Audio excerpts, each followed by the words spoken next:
Okay, let's say hello to Colin Liddell. Colin, how are you, sir? I guess I should wish you a happy new year. Yes, and to you. And I see you've been very busy with Neocrat. So that website's just pumping out new content on a daily basis. Tell me, Oh yeah, it's going from strength to strength. Definitely, it's on the up. but you find this new format, this new website energizing? Not energizing, no. I just find it quite easy. You don't get energy from publishing compelling content? I think I get energy from eating a healthy diet. Okay, and just out of curiosity, what constitutes a healthy diet for you? Oh, the sushi and all that stuff, all that good stuff, tofu, all that health food that we have out here. Yeah, I mean, Japanese tend to be healthy. They lead long lives. Uh, I mean, there are a lot of reasons to commend the Japanese diet. Is that fair? Yeah. I think generally it's quite a good healthy diet.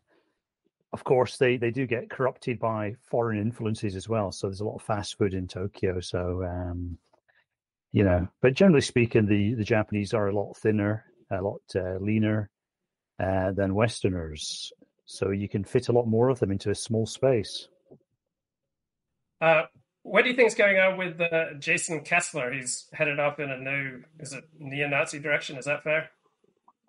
Yeah. I mean, I kind of keep tabs on people. So when they start to change direction, I've got some sort of reference points. And I do remember Jason Kessler from a few years ago. He was denouncing the neo-Nazi tendency in white nationalism, which, to some people might sound like a contradiction in terms, but I think they are distinctly different things. Being a white nationalist and being a neo-Nazi are quite different things. And, being a sort of identitarian, again, is a little bit different from being a white nationalist. I mean, so there are all these kind of interesting gradations in dissident right politics. And a few years ago, I mean, especially in the aftermath of Charlottesville, Kessler came out as a bit of a critic of some of the kind of tomfoolery that Richard Spencer got himself involved with, all that kind of neo-Nazi posturing. And he was quite severe about that. And he made several videos in which he denounced Richard Spencer for discrediting white nationalism through his Fed-like, inverted commas, neo-Nazi behavior. And that was my kind of main reference point for Kessler. I thought this is a guy who's trying to be a bit more of a sensible white nationalist, trying to avoid the kind of repugnant excesses that put off a lot of decent, normal people that you need to attract to your movement. And then in his most recent videos, he's had Christopher Cantwell on as one of his guests. And then just the other day, he dropped this video where he's using the N word and the F word and trying to trash talk like Alex Jones on acid. And it just sounded a bit of a weird change of direction. So I was just thinking, what's going on there? And I did a piece on Neocrat about that. And I also, exchanged a few tweets with Kessler himself, and he soon sort of got very defensive and then blocked me. So some people say Fed alert with regard to Jason's new direction. Yeah, but it doesn't really matter. The way I look at it is either you're a Fed or you may as well be a Fed. If you're doing something to obviously discredits a movement and makes it politically impotent and trivializes it and marginalizes it, then you may as well be a Fed. You're actually doing the sort of job that such a person would be actually getting paid to do. But the only difference is you might be doing it for free. Yeah. Is nationalism still a strong force in Japan? Nationalism has never been a strong force in Japan. I don't think the Japanese would consider themselves to be nationalist in the kind of overt, conscious nationalist sense that we have in the West, where nationalism kind of grows up as a kind of counterweight to other national forces. You know what I mean? So in America, you have white nationalism. This is largely because you have things like black nationalism, and so these things feed off each other. And Japan, okay, it has a growing number of foreigners, and obviously in the future it will have some of the diversity problems of the West, but for most of its history, going all the way back, in fact, but with particular emphasis on recent years, Japan has been a largely monocultural society, and the foreign groups that have come into Japan have been groups that have tended to keep quite a low profile and who haven't kind of contested the public space and the culture in the same way that minorities in Western countries do. Now, Japan is rearming. That seems to be a significant change, is it not? Yeah, I think they are rearming. There's plenty of statistics to suggest that's the case. So this would require a more assertive Japan? Is it just simply a response to the growing threat of China and North Korea? Yeah, I think they are rearming a little bit, but because the Japanese military spends quite a lot of money anyway, because Japan is, I think it's still it is the third largest economy. So a couple of percentage points more on military spending is actually quite a large amount of money. And, Japan already has an extremely well-equipped national defense force. And they're looking into getting all sorts of missiles that they can use to sort of dominate the sea lanes and the territory around Japan. So this is directly related to what happened in the Ukraine, of course, because a lot of people were surprised by Putin's decision to invade the Ukraine. On several levels, it doesn't really make much sense. It's a kind of irrational and unpredictable event, in other words. And so because of that, we are now living in a new world where we can't just think that people are going to act in a rational way. If Putin is prepared to act in a rather irrational way by launching this very destructive war, destructive not only for parts of the Ukraine, but also it's very, very destructive for Russia, and then why wouldn't China possibly do something similar? And of course, Japan has to also worry about North Korea. So I think it's merited that, if these non-democratic countries are prepared to suddenly lunge out like that, then Japan has to sort of step up and take its defense a little bit more seriously. Also, I think it's probably a good driver for the economy. Now, when I come to Australia, it makes certain American qualities stand out to me, such as like American optimism. So Australia and England are much more fatalistic countries than America. Are the Japanese optimistic about the future of their country? Are they pessimistic? Any particular trend? Those sort of words seem sort of Western to me. I think the Japanese tend to be more stoical and realistic about things. Western people seem to channel things much more through their emotions. And so the Japanese tend to have a kind of drier sense of reality, I feel. I was stunned when China backed off its zero COVID policy, apparently in reaction to protests. Like, one wouldn't think that protests could get China to change its policies, but China backed off on zero COVID, seemingly in response to protests. Do you have any thoughts on that? Yeah, I think the Chinese government, I think they were, I feel that probably they were trying to do what they thought was the best thing. And of course, being the Communist Party of China, that tended to be done in a slightly overzealous and heavy-handed manner.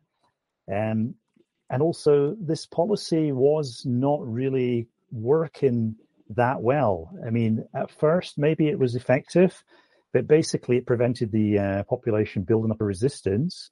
And over time, I think they started to have more and more problems.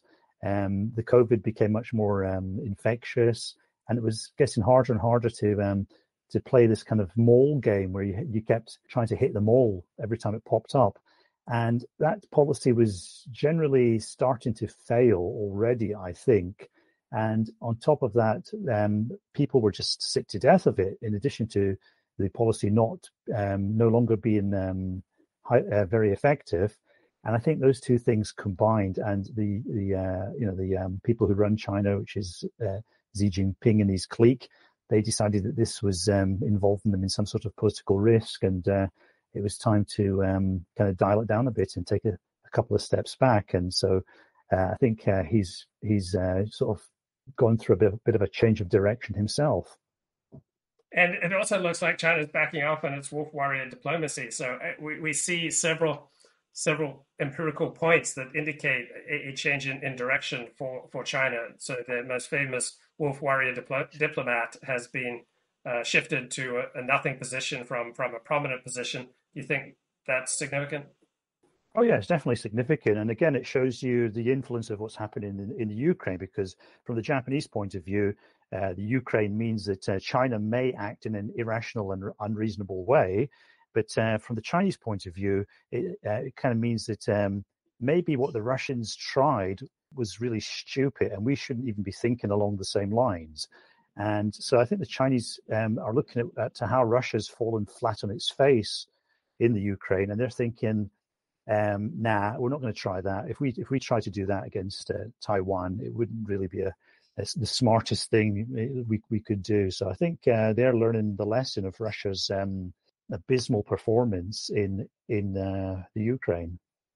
And have there been any developments in the Russia versus Ukraine conflict? Well, Russia versus NATO increasingly over the past few months that you found interesting? Well, I think it's sort of settled into a pattern quite a while ago now, and that pattern is that the West has decided that the Ukraine will win, and they will keep supplying the Ukraine with weapons. But at the same time, they don't want the Ukraine to win too suddenly, or for Russia to be completely humiliated. So they're sort of holding back on a lot of the things they could give the Ukrainians. And so I think there is a bit of an international consensus between Washington, Brussels, and Beijing, and also including NATO, obviously. And that consensus is that Russia is going to get beaten, but it's going to get beaten at a more gradual pace. And the reason for that, of course, would be to avoid any kind of unexpected disasters that would result from Russia militarily collapsing, because that could lead to all sorts of possibilities, with various nuclear weapons going AWOL and the country breaking into competing fragments, and who knows what could happen from all that chaos. So I think the Chinese are resolved to see Russia lose also. They kind of realize that Russia's probably going to lose this one, and the best thing they can do is to try to stop this loss being as cataclysmic as possible for Russia. Do you have any thoughts on Andrew Tate, a male influencer arrested for sex trafficking in Romania? I'd be curious to hear your take, though, Lou. What do you think about this whole Andrew Tate business? Because this is probably your area of expertise in a manner of speaking. I think it is, and I also encountered this when I was reporting on the pornography industry, is that you meet a lot of repellent characters who nonetheless have kind of an animal cunning or sometimes a stunning clarity. So I find Andrew Tate repellent. But I recognize that he has a kind of charisma and cunning that can be fascinating for some people. And so I would encounter these repellent characters in the pornography industry, and they would diagnose me more succinctly and accurately than elevated PhDs in psychology. They just had an animal cunning. And Andrew Tate strikes me as someone with an animal cunning. You wouldn't necessarily want him as a neighbor. You wouldn't necessarily want him mentoring your son.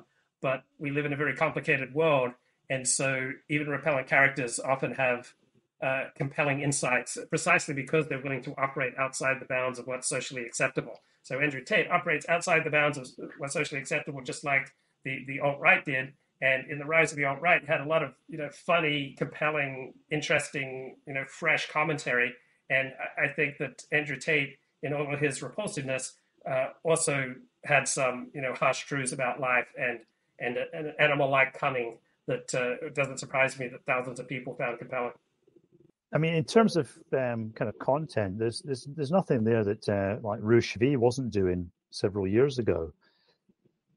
I guess that's true. I haven't taken in enough of his content. It's just that, I mean, Andrew Tate seems to have been in a lot of fights, and I'm sure there's like a lot of like real world wisdom that you get from being in fights that not really accessible to me, to someone who hasn't experienced fights. So I don't know enough about Andrew Tate's content, but I did see this, you know, this weirdly compelling, repellent character. So it was his personality that stuck out to me rather than the profundity of his thought. He doesn't seem very charismatic to me, to be honest. He doesn't seem very interesting to me. He's sort of repeating or parroting manosphere talking points from like years and years ago. And maybe he's doing it slightly more efficiently or effectively in some respects, but I don't see the appeal. And maybe that's just me, but that leads me to suspect that he's been boosted in some way. And you know, people like that become popular not because of their inherent appeal. Because I mean, look at the Luke Ford show. The Luke Ford show is probably the best show on the internet. It's the most interesting show. It has the best guests. It has the most intelligent commentary. But it doesn't do very well because it's not boosted. I don't think Andrew Tate's live streams or his content would stand comparison with the Luke Ford show. So it doesn't make sense why that should be so popular compared to the Luke Ford show. So obviously, that it stands to reason that one is being heavily boosted by all sorts of bots and weird manipulations of social media, and the other one isn't. Thank you. I think another factor here is that Andrew Tate probably talks to an audience with an average IQ of around 95 to 100, and it's very difficult to kind of comprehend what kind of content speaks to that IQ crowd. Do you think that's part of it? Well, I think there's a lot of weird shit going on the internet. That's what I think. I think other countries are trying to do what they can to kind of drive polarization in Western countries, especially in America, also places like Britain, obviously.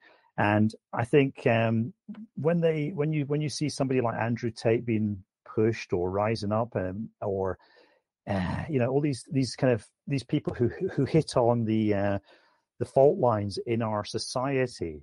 I mean, like all these kind of issues of you know, these gender issues and how you should think about women and how you should treat women or try to get a woman or control a woman. All these things are they're highly contentious, highly divisive fault lines in our modern, much more feminized society. So this to me, this looks like an attempt to basically stir the shit in Western societies. Yeah, that's there's got to be something to that. Speaking of, it sort of reminds me of the style. Just reminds me of England in certain ways. You know, back in his heyday, not now, because England's a sort of pale ghost of himself now. any thoughts on your Twitter experience since Elon Musk has taken over Twitter? It's been a lot livelier. I don't feel as nervous about saying certain normal things that I used. I mean, before Elon Musk took over, you'd actually tweet something quite normal, which, you know, most people would probably agree with, but you'd think, wait a minute, this might get me into trouble.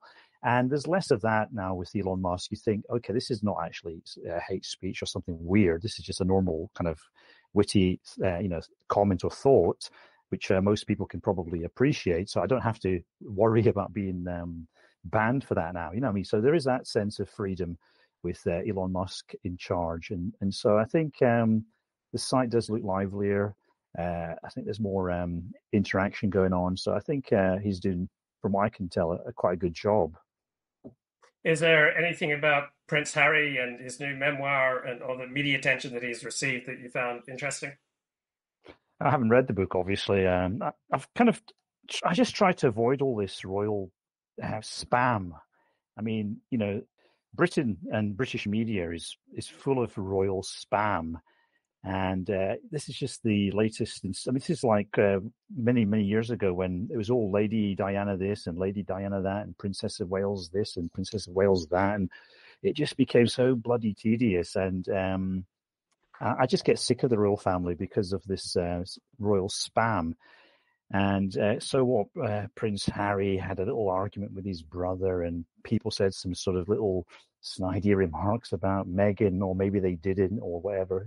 Who gives a fuck? It just bores me to death, and so I just try to avoid it as much as possible. But you've got to look at it in a more meta way, and it is going to cause the royal family a lot of problems. How would you compare the, say, English, Australian, American attitudes towards the British royal family with Japanese attitudes towards the emperor and his extended family? Yeah, with the British royal family, nothing is off limits. You know, if it happens and the media see it, it'll get reported, and it'll get over-reported, and then it will get reheated and reported again and again and again. You know, so. But with the Japanese royal family, there's a kind of respect for the royal family. The royal family don't push themselves too much, and at the same time, the country, the media, the society, there's a certain area that's off limits, and so they don't go into that, and they don't. If they find some sort of embarrassing story came out. The Japanese media would be very circumspect about actually running with it. And there's various reasons for that. I mean, one possible reason is that there are these people who deeply revere the emperor, has a kind of weird kind of cult or religion. And these people would be prepared to probably commit acts of violence if they felt the emperor was insulted in some way by the mass media. So if Prince Harry was actually Prince Harihito of Japan, and he was dishonoring the royal family in this way, and being helped to do so by the Daily Yomiuri or the Asahi Shimbun, then I could predict that probably some of those journalists involved might, come to an untimely end, and maybe even Prince Harihito himself. Now, as I understand it, Japan has very strict libel laws, so that even publishing the truth, you can get into tremendous trouble. Is Japanese news media considerably tamer than the English and American varieties? Oh yeah, I'd say they're definitely a lot more polite when it comes to the good and the great. Speaking of the news media, I've noticed Ron DeSantis is just getting all sorts of positive coverage in the mainstream news media. Even lefties like Joshua Green wrote an article about him for Business Week. There was nothing but positive. So do you think that the media would really love to see Donald Trump finished as a political force in America? That's why they're currently boosting Ron DeSantis. But as soon as Ron DeSantis, say, gets a lock on the Republican nomination, they'll become a lot more savage. Yeah, that sounds like a reasonable thesis.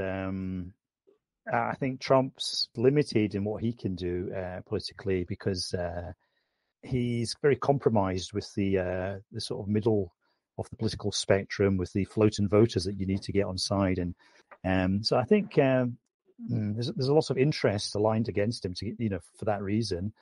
Ron DeSantis, he could be a kind of stalking horse to try to draw off some of that Trump support. But the problem with DeSantis is that he just comes across as this kind of dull, leaden, boring kind of personality. You know what I mean? So he doesn't have any of the kind of excitement or charm that somebody like Trump had.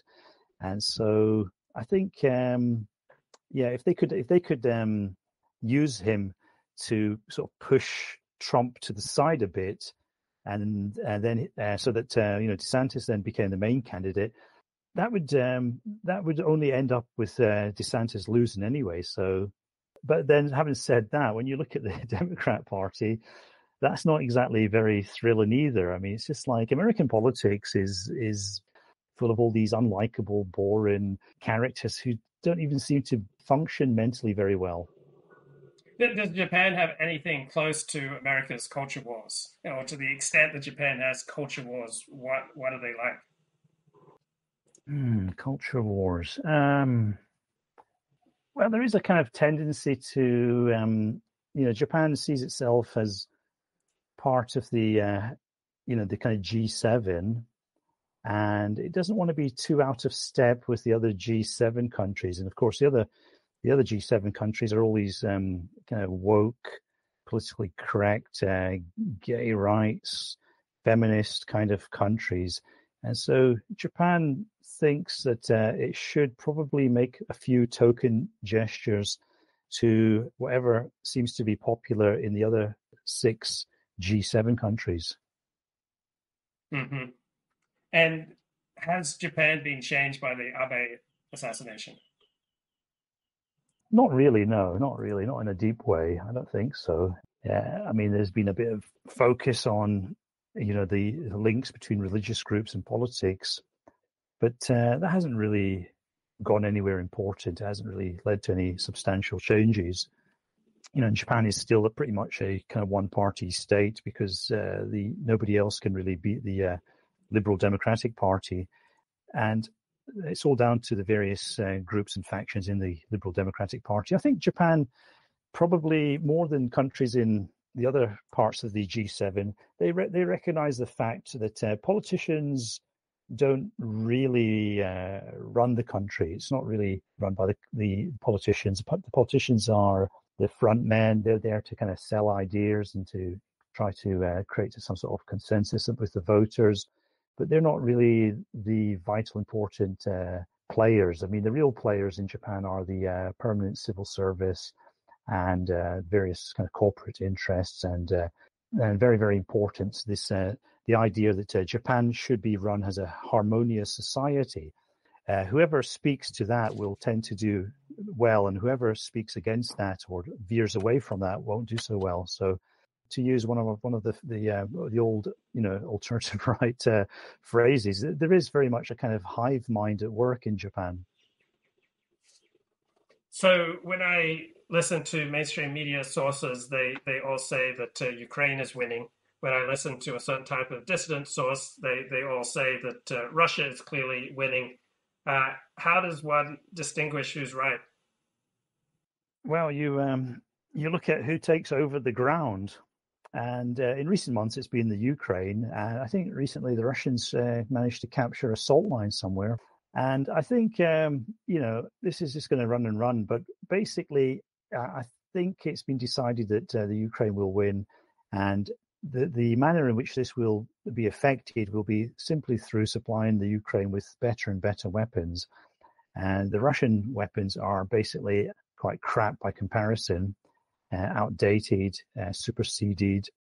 The Russians still have a few cards up their sleeve. Obviously, they can bomb their enemy with missiles still, but that just enables the Ukrainians to get more missile defense. And if the Ukrainians were able to return the favor, that would put a different slant on things. So I just think, like I said earlier, I think the West has decided that Ukraine will win. The only question is how quickly, and the consensus, which kind of also includes the Chinese, is that nothing too drastic or sudden should happen. It should be through a kind of process of grinding down the Russian military. And I think Putin has destroyed a lot of his assets out of desperation. He's kind of ripped up the social contract with the Russian people. The social contract with the Russian people was that you won't bother me with democratic impulses, and you'll allow me to just run the country, and I won't involve you in too much rubbish, like having to fight in foreign wars. And so there was a kind of social contract where Putin would involve himself in these various international conflicts, but he wouldn't actually use the conscripted Russian military to do that. And now he's sort of broken that contract. He's actually starting to call up more and more people. He's starting to put them into these horrible training camps where their living conditions are abysmal, and where a lot of them are coming home dead or with limbs missing. And so I think the Russian people will at some point start to react against that. Although the Russian people do have quite a kind of slavish mentality towards their rulers. This can go on for quite some time because of the endurance for tyranny that the Russian people have. I heard this interesting theory of charisma, which is related to this, and that the charismatic person is someone who does the impossible or the unlikely. and then because they accomplish one thing that people are astounded by, they then get more followers, and with more followers, they get more money, resources, information that then enables them to do something else that is extraordinary, and then they build more followers, and then finally they fail, and they fall flat on their face. So think about, for example, the rise of Hitler. Initially Germany was going from success to success to success, and then finally he failed. Or Donald Trump, he came out of nowhere, took the Republican nomination, became president of the United States, and then experienced a lot of failures, and so he's no longer seen as quite so charismatic. Then another understanding of charisma that I like is that it's someone who gives you energy. That talking to them, listening to them, watching them, you get energized and enthused and charged up. Do you have any thoughts on the characteristics of charisma? That sounds kind of close to it, I think. Like a charismatic person who is someone on the edge. Like you mentioned with the examples you gave, Hitler and so on. Somebody who does something, who succeeds at it, and then goes on to take another risk, another gamble. And so there's always that element of somebody being on the edge, and that kind of compels our attention because it is like a kind of unwritten story. We don't know which way it's going to go, which way it's going to run, and is he going to win? Is he going to lose again? So that sort of taps into our sense of vicarious delight. And I think, somebody like Richard Spencer had charisma because he was always going to do something a bit stupid. And, oh my God, he's not going to try and do that, is he? Oh, he is. And that kind of, that people find that entertaining and compelling. And so definitely there is something to be said for that kind of instability of the charismatic personality. So I was listening to this podcast. Alex Kashuta was interviewing a professor of classics who uses the moniker Athenian reactionary. And they were talking about how Netflix is now our new internal programming, that when you watch Netflix, you just, you take in the Netflix perspective on the world, and Netflix becomes the new software that operates your brain. And, how difficult it is to make, independent decisions when we're getting bombarded by advertising and TV. And I'm highly skeptical of these claims. I don't believe that we evolved to be gullible. I believe that everyone, even the 95 IQ person, has pretty good defenses against being manipulated. Imperfect defenses, but still, I don't see things like Netflix or the mainstream media, becoming individuals' internal operating system.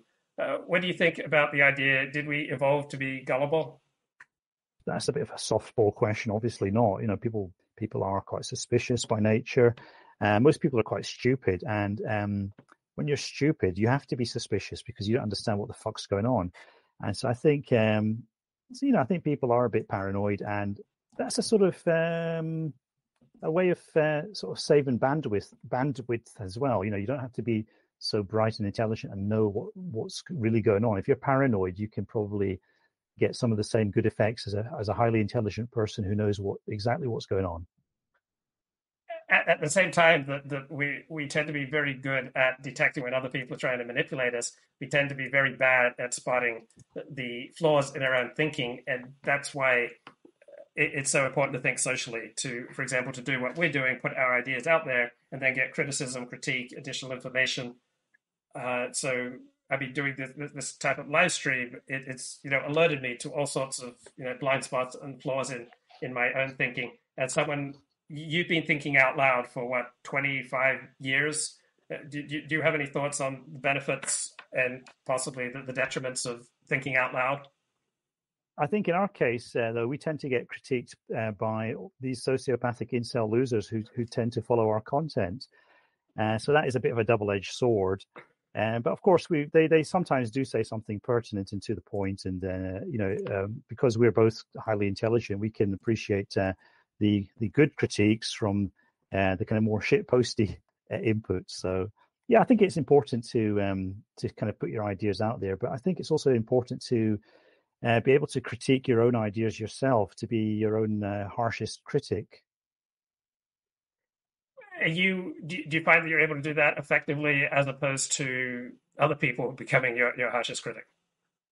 I'm much better at critiquing my own ideas and my own thought processes and my own content than probably all of my audience, I have to say. So yeah, I mean, that might sound a little bit egotistical or arrogant, but I'm really not trying to be either of those things. But it's just a fact. I kind of know how my mental processes work, and I also know how ideas are constructed and what can be cut out and what can be edited and what is essential and what is just dross. And so I think it's very important to really test your ideas before you put them out there. And that's why I think writing is a lot better than, streaming and podcasting. And, because when you just speak to people, you can just say kind of funny, witty things. You can just blow off all sorts of interesting jargon and rhetoric and takes and so on. But when you put it down on the page, you're kind of forced to clinically analyze it a lot more.